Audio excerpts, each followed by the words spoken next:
मैं अभी जाता पर घास लोड करने में काफी समय लग गया था। इसलिए मुझे राजू के गांव पहुंचने में ही 10 बज गए थे और घास टांगे से नीचे रखने में भी काफी समय लग गया था।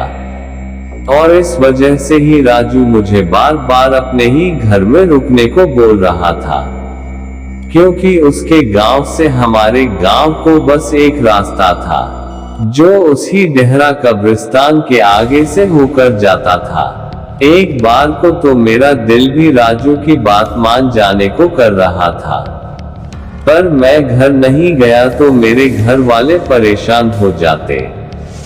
ना मेरे पास कोई फोन था और ना ही मेरे घर वालों के पास।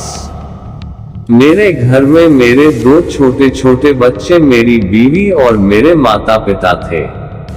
मुझे उन सब की चिंता ने आने पर मजबूर कर दिया था और अब मैं उसी कब्रिस्तान के पास आ गया हूँ। मैंने अपनी घाटी में समय देखा, रात के 11 बज चुके थे। पहले तो मैंने लौट जाने को सोचा, फिर मैंने किसी तरह हिम्मत करी और आगे बढ़ा।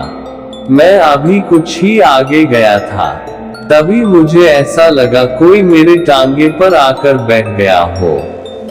मैंने एकदम से पीछे मुड़कर देखा पर वहां कोई नहीं था, पर मुझे अभी भी यह लग रहा था कि कोई मेरे पीछे बैठा हो।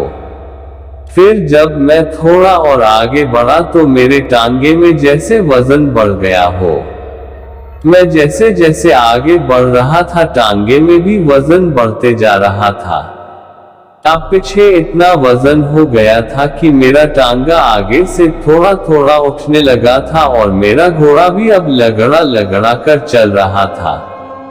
मैं अब समझ गया था कि वो इसमें आ गई है और अब शायद मैं ना बच पाऊंगा।